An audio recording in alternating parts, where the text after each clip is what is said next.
చెప్పాలి. నాతోనూ నాతోనే ఉన్న టాపిక్లు మీకు నచ్చవు. నా టాపిక్లు మీకు నచ్చవు కాబట్టి మీరేమన్నా మర్యాదపూర్వకంగా మీరు అడిగితే తీసుకురా. మీరేమన్నా అడిగితే నేనేమన్నా చెప్తా. సద్గురునాథ్ మహారాజ్కి, సద్గురునాథ్ మహారాజ్కి, సద్గురునాథ్ మహారాజ్కి. ఆఫ్టర్ లాంగ్ టైం ఇట్లా అందరి ముందర కూర్చోవడం చాలా రోజులైంది చూసినాక.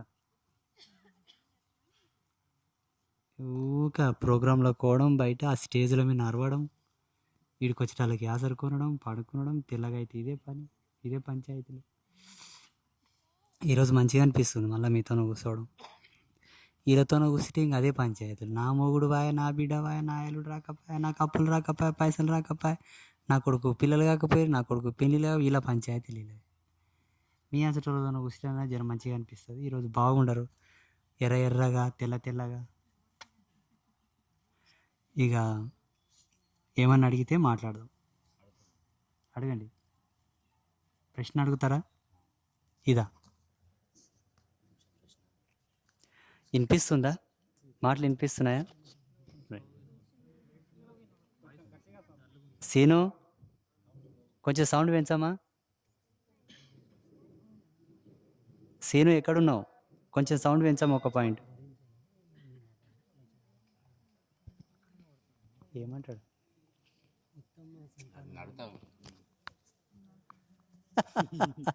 వెనకడికి శాస్త్రం బాగుంది. గాడిది నడవనికేం రాదంట, కానీ ఆ గట్టును ఎప్పుడు మోస్తుంది చెప్పు అని అడిగినాడంట. పెళ్ళి వేసుకోవడం ఎలా అని అడిగితే బాగుంటుంది. పెళ్ళే కాలేదు, ఉత్తమ సంతానం అడుగుతాడంట ఇతని. అంటే ఇప్పుడున్న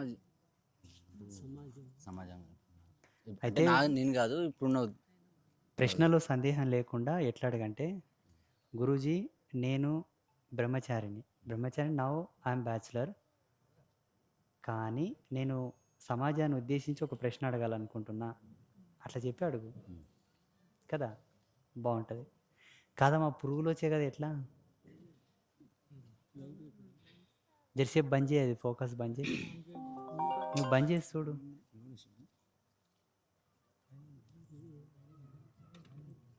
కింద నుండి బటన్ ఆడ నడమ ఉంటుంది చూడు, ఒకటి నడమ కట్క ఉంటుంది చూడు, నడమ కిందనమ్మా. ఇప్పుడు చూడు, జెర్సేపు అయితే అవి పోతాయి, ఆ లైట్ కాడికి పోతాయి. ఇంక మనం ఇక్కడ చేసుకున్నాం ఒక వీడియో. అడగప్పా. శ్రీమాత్రే నమః, శ్రీ గురుభ్యో నమః. గురుగారు ప్రశ్న, ఇప్పుడు నేను బ్యాచిలరు, సో ఫ్యూచర్లో ఒక ఉత్తమమైన సంతానాన్ని ఇవ్వాలంటే ఏమి ఆచరించాలి? అంటే ఏమేమి బుక్స్ కానీ ఉంటాయి కదా గురుగారు, ఇలాంటి ధర్మాన్ని పాటించాలి ఉత్తమమైన సంతానాన్ని ఇవ్వాలనుకుంటే? ఉత్తమ సంతానాన్ని సమాజం కోరుతుంది. కోరిన కోరికలో వాళ్ళు విజయం సాధించాలంటే నీ ఒక్కడో కాదు, మొత్తం సమాజం. ఉత్తమ సంతానం అన్న మాట కర్మ సిద్ధాంతం మీద ఆధారపడి ఉంటుంది. ఏవో పాటిస్తేనే వాళ్ళు మంచిగా అవుతారు అనుకోవడం భ్రమ. అది 35%. 35% స్వతంత్రంగా మనం మార్చుకోవడానికి మనకు భగవంతుడు యాక్సెస్ ఇచ్చాడు. కానీ నీ శరీరంలో ప్రతి కణం ఒక కర్మతోనే ఆధారపడి నిర్మాణం అయ్యింది. కణాల యొక్క సముదాయంతోనే జీవమునకు ఉపయుక్తమైనటువంటి మూల కణం ఏర్పడుతుంది, స్పర్మ్. అది ఆల్రెడీ డిసైడ్ అయి ఉంటుంది. నీకు ఎంతమంది పిల్లలు పుట్టాలి, అందులో ఆడపిల్లలు ఎంతమంది పుట్టాలి, మగపిల్లలు ఎంతమంది పుట్టాలి, అన్నీ డిసైడ్ అయి ఉంటాయి. వివాహం కాకన్నా పూర్వమే పురుషుడు కొన్ని ధర్మాలను ఆచరిస్తే కర్మ కొద్దీ మన కడుపులో అండాలు ఏర్పడ్డప్పటికీ వాటి మీద ఉండే ఆ చెడ్డ ప్రభావం పోయి మంచి గుణగణాలు యాడ్ అయ్యి పుట్టే పిల్లలు మంచిగా పుడతారని మనకు ప్రహ్లాదుని యొక్క జన్మ వృత్తాంతం నుంచి ఒక ఉదాహరణ ఇచ్చాడు భగవంతుడు. హిరణ్యకశిపుడి యొక్క రేతస్సే లీలావతి గర్భంలో పడుతుంది. హిరణ్యకశిపుడి యొక్క గుణగణాలు అసుర వంశంతోనే ప్రహ్లాదుడు పుట్టాలి. కానీ గర్భంలో పడ్డ తర్వాత కూడా భగవంతుని యొక్క ప్రేరేపితము చేత ఆయన గుణగణాలు మారుతాయి. అట్లా ఒక స్త్రీ కూడా పెళ్లి కాకన ముందు కొన్నింటిని పాటిస్తే ఆమె శరీరంలో ఉత్పన్నమయ్యేటటువంటి పుష్పములు, ఆ పుష్పంలో ఉండేటటువంటి చెడు మొత్తం పోయి వచ్చేటటువంటి పురుష రేతస్సును మంచిగా మార్చి తన శక్తిని తోడు చేసి రెండు శక్తులను కలగలుపుకొని ఒక ఉత్తమ సంతానం ఇవ్వడానికి ఆమె కూడా మారవచ్చు. ఎలా? ఏ విధంగా? ముఖ్యంగా శాకాహారం. ఫస్ట్ శాకాహారం, రెండవది ఆధ్యాత్మిక చింతన, మూడవది వ్యసనాల బారిన పోకూడదు. స్త్రీలకు కూడా కొన్ని వ్యసనాలు ఉంటాయండి, మొగోలే కాదు, వాటి బారిన పోకుండా ఉండాలి. ఇది మొదటి మెట్టు. రెండవది, సాధ్యమైనంత వరకు స్త్రీలైనా పురుషులైనా మౌనంగా ఉండడం చాలా మంచిది, ధ్యానం చేయడం మంచిది. ఈ రెండింటితో పాటు ఇటు పురుషుడైనా అటు స్త్రీ అయినా శీలధర్మం పాటించాలి. ఈ మూడు పాటిస్తే ఆటోమేటిక్గా మీ శరీరంలో ఉండే లోపాలు పోతాయి, అంతర్గత బహిర్గత. ఆ లోపాలు పోంగా మీ కడుపులో తయారయ్యేటటువంటి కణాల యొక్క సముదాయంతో అండము, ఆ అండమే పిండము, ఆ పిండమే బ్రహ్మాండం లోపల మనిషి.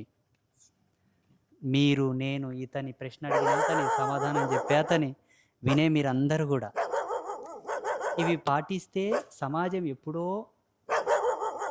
పరమపదమైన ధర్మంలో ఉంటుందని మన వాళ్ళు ఎప్పుడూ మనకు ఇచ్చిపోయారు. పాటిస్తలేరు కదప్ప. ఎవరు పాటిస్తారు?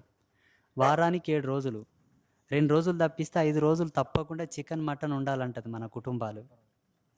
వారానికి 7 రోజులు మందు ఉండాలంటది కొన్ని కుటుంబాలు. రోజు డ్రింక్ కంపల్సరీ, నాన్ వెజ్ ఎప్పుడన్నా అట్లా అట్లా అట్లా అన్నీ కలుపుకొని ఒక 5 రోజులు అంటది. కానీ మద్య మాంసాదులు సేవించిన కుటుంబాలలో గొప్పవాళ్ళు పుట్టలేదా అంటే పుట్టారు. ఇప్పుడు మా తల్లిదండ్రులు మా తాత ముత్తాతల కానుంటి తిని తాగి పెరిగిన కుటుంబాలే. మా నాన్న కూడా ఉండే, మా అమ్మకు కూడా ఉన్నాయి. మరి నేను ఎందుకు ఇట్లా పుట్టినా? దానికి ఒక కారణం ఉంది. శాస్త్రంలో ఏం చెప్తారు? కర్మజన్మ, కామజన్మ, కారణజన్మ, 3 జన్మలు. అటువంటి కుటుంబంలో ఇప్పుడు అసుర వంశంలో ప్రహ్లాదుడు లాంటి పుట్టినట్లు, రావణ వంశం లోపల విభీషణుడు పుట్టినట్లు, ఇప్పుడు మాలాంటి జీవన విధానం కలిగిన కుటుంబం నేపథ్యంలో నాలాంటి వాళ్ళు పుట్టడం లోపల కారణ జన్మలు వస్తాయి. కర్మజన్మ, కామజన్మ కాకుండా కారణ జన్మలు వస్తాయి. మాతో పోల్చుకొని వాళ్ళు 24 గంటలు తినేటోళ్ళు, తాగేటోళ్ళు, స్నానం చేయరు, బొట్టు పెట్టరు, దేవుళ్ళకు మొక్కరు, పూజ లేదు, పునస్కారం లేదు, అటువంటి కుటుంబంలో ఇంత గొప్పడు ఉట్టలేదా? పోపా అవేళ ఎవడు పాటిస్తాడు అనుకుంటే బురదల కాలేసినట్లని. బాగా ఉరికే గుర్రమే కుంటిపడుతుంది, అది చెప్పనికే రాదు. బాగా గంత మోసే గాడిదే నేలపాలవుతుంది. ఇక్కడిది ఇక్కడ కావచ్చు, ఇక్కడిది ఇక్కడ కావచ్చు. సమాజంలో కొంతమంది అహంకార ప్రేరేపితులై జ్ఞానం మా సొత్తు, దైవత్వం మా సొత్తు, విద్వత్వం మా సొత్తు, వేదాంతం మా సొత్తు అని విర్రవీగే వాళ్లకు కళ్ళు తెరిపించడానికి అంటిముట్టని జాతిలో కూడా వేదాంతులను పుట్టిస్తాడు భగవంతుడు కొందరిని ఉద్దేశించి. అంత మాత్రాన అందరి కడుపులో పుడతారంటే పుట్టరు. ఇట్లా ఉత్తమ సంతానాన్ని ఇవ్వాలనుకుంటే ఇప్పుడు హేమంత్, ఉపేందర్, మీరు, ఇంకా ఈ అప్ప, నీకు పెళ్ళిందేమయ్యా? చేసుకుంటావా లేదా? వద్దా? ఇదేం పాడు పెళ్ళోలవా? అరహర మహాదేవ. ఎవరైనాను కూడా నా కడుపులో ఒక మంచి బిడ్డ పుట్టాలి. మంచి అంటే ఏంటి? ఒకరు ఉసురు పోసుకోకుండా, ఒకరు పంటె పడకుండా, ఒకరు కంటె పడకుండా, ఓని ఎముకల కష్టం మీద ఓడు ఆధారపడి తనని నమ్ముకొని వచ్చిన తన భార్యని, తన కడుపులో పుట్టిన తన పిల్లల్ని దేహి అనకుండా, ఒకరు కమ్మ వండుక తింటుంటే వాళ్ళ మోకాలు చూడకుండా, ఒకరు కడప దొక్కకుండా ఓన్ కడపల్ని వాళ్ళకి రాజభోగాలు ఇచ్చే పిల్లలు పుట్టాలే ఉండాలనుకుంటే ఇంతకుముందు నేను చెప్పిన నియమాలు పాటిస్తే అన్నీ నెరవేరుతాయి.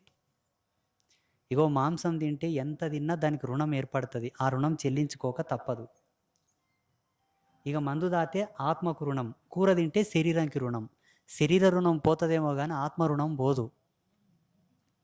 మందు తాగినోనికి ప్రభావం ఏడబడుతుంది? బుద్ధి మీద పడుతుంది. బుద్ధి చిత్తము దేనికి అనుసంధానమై ఉంటాయి? సోల్కి అనుసంధానమై ఉంటాయి. నీవు ప్రత్యక్షంగా పరోక్షంగా మద్యం సేవించి తాత్కాలికమైన ఆత్మ సంహారం చేసుకుంటున్నావు. సోల్ డెడ్, ఆత్మకు మరణం లేదనుకోండి, కానీ తాత్కాలికమైన కోమా స్టేజ్లోకి తీసుకెళ్తున్నావు కాబట్టి అది దోషం. దానివల్ల మీకు వచ్చేటటువంటి పరిణామాలు కూడా వస్తాయి. కాబట్టి పెద్దలు చెప్పిండ్రు, మద్యం జోలికి పోకు, మాంసం జోలికి పోకు, మగువ సాంగత్యం ఎరగకు, పరస్త్రీ సాంగత్యం చెందకు అని ఎప్పుడో చెప్పిండ్రు. మనం వినము, పాడు కాదు. ఇవన్నీ నూరి కడుపులో పోసుకుంటాం. ఆ పోసుకున్న కడుపులతోటి ఆ అండాలు పెరుగుతాయి. అండం పోయి పిండం అవుతుంది. ఆ పుట్టే పిండమే మనల్ని దంచుతుంది, ఇంటి పక్కల వాళ్ళని దంచుతుంది, ఓన్నన్న దంచుతుంది, ఈయనని దంచుతుంది. ఓడొచ్చి మనల్ని దంచ, మనం పోయి వాళ్ళని దంచ. ఎక్కడ వస్తున్నవి వల్ల మనమే తయారు చేస్తున్నాం మన పిల్లల్ని. తద్వారా ఇప్పటికీ సమాజంలో ఎన్నో అనర్థాలు జరుగుతున్నాయి. మొన్న ఒక చిన్న పాప 5 సంవత్సరాల పాప మీద అఘాయిత్యం చేశాడు ఒక దుర్మార్గుడు. పుట్టిన ఆ బిడ్డకు తల్లిదండ్రులే కారణమా చెప్పడానికి రాదు. వాని పూర్వపు కర్మ అయి ఉండవచ్చుగాక. అయినను అటువంటి క్రూరుడికి జన్మనిచ్చిన తల్లిదండ్రులు లోగడలోనే ఉత్తమమైన ధర్మాలు ఆచరించిన ఎడల వాని కర్మ 99% కొట్టుకపోతుండేనేమో, 1% ఉంటుండేనేమో. ఆ 1% కర్మ కూడా గొడ్డెలతోనో పోయేది, గోరుతోనో పోతుండేనేమో. ఇది ఒక ప్రమాణం. దీనికి ప్రమాణం ఏంటనుకుంటే మనము లీలావతి, ప్రహ్లాదుడు, హిరణ్యకశపుడు చూసుకోవచ్చు. ఇప్పుడు ఉత్తమ సంతానం కావాలంటే బ్యాచిలర్స్కి ఉండే వాళ్ళు ఆచరించాల్సినవి ఏంటంటే non veg avoid, drink alcohol avoid, smoking tobacco avoid, ఎక్కువ negative thinking avoid, daily meditation, సాధ్యమైనంత వరకు మౌనం, ఎవరి గురించి ఆలోచన చేయదు, నీ గురించి నువ్వు ఆలోచన చేసుకో. లోపలికి తొంగి చూడు, బయటికి చూడకు, పాపం తగులుతుంది. లోపలికి చూడు, పుణ్యం వస్తుంది. తల్లిదండ్రులను సేవించుకోవాలి. నీకు జన్మనిచ్చిన తల్లి ఏమనాలే, మరు జన్మంటుంటే ఈడే నా కడుపులో ఉట్టాలని నీ తల్లి నిన్ను తలవాలి. అప్పుడు నీ జన్మకు ఒక విలువ. నీ తోబుట్టువులు తలవాలి. మరు జన్మంటుంటే ఈడే నాకు తమ్ముడు కావాలి, ఈడే నాకు అన్న కావాలి, ఈమెనే నాకు అక్క కావాలి, ఈమెనే నాకు చెల్లెలు కావాలని వాళ్ళు తలచెట్లాగా బతుకుర్రి. ఇదంతా బ్యాచిలర్స్ ఉన్నప్పుడు మీరు సంపాదించవలసిన రిజర్వేషన్. తర్వాత నీకు వచ్చే మొగుడు మంచిగా వస్తాడు, నీకు వచ్చే పెండ్లం మంచిగా వస్తుంది. వీళ్ళు మంచిగా ఉంటే పుట్టే పిల్లలు కూడా మంచిగానే పుడతారు. ఇందులో సందేహం లేదు. ఇటుకలు తయారు చేసే బట్టి చూసినావా? ఆ ఫ్రేమ్ ఉంటుంది కదా, ప్యాటర్న్ సాంచా అంటారు దాన్ని. ఇటుక సాంచలో పోసి బయటికి తీస్తేనే ఆకారం వస్తుంది. బయట తయారు చేసి దాంట్లో పోస్తే ఆకారం రాదు. అవునా? కడుపులోనే తయారు కావాలి ఏదే కానీ. గుణధర్మ సంభవం, చిత్తవృత్త ధర్మము అన్నీ కూడా కడుపులోనే తయారు చేయలే. ఎవరిలాగా? సీతాసాధ్విలాగా. అనసూయదేవి అత్రి మహామునితో ఒక మాట అడిగింది. ఈ 14 భువన భాండములు నడిపించిన వాళ్ళు ఎవరంటే త్రిమూర్తులు. వాళ్ళే నా కడుపులో ఉట్టాలని కోరింది. ఈ జగత్తుకు చల్లని రేతస్సును ఇచ్చేది ఎవరంటే చంద్రుడు. నా కడుపులో ఉట్టాలని చెప్పింది. ఆమె కోరింది, ధర్మ ప్రకారంగా కోరింది, నడుచుకున్నది. నిత్యం శివారాధన చేసేది. శివ పూజ చేయనిదే, శివుని కడగందే, శివునికి పూజించందే ఆమె ఏ శుభ అశుభాలు చూసేది కాదు. అట్లా బ్రతికితే మీకు కూడా మంచి పిల్లలే పుడతారు. మంచి పిల్లలంటే నాలాగా జటాజూటంలో ధరించిన యోగులు కాకర్లా, సంసారంలో ఉండే యోగులై పుడితే చాలు. అంతే కావాలి, ఇంకా వేరేది అవసరం లేదు. అర్థమైనా? శుభమస్తు. మరి పాటించు. ప్రశ్న అడిగినంత మాత్రాన కాదు, అదాబ్ చేయి.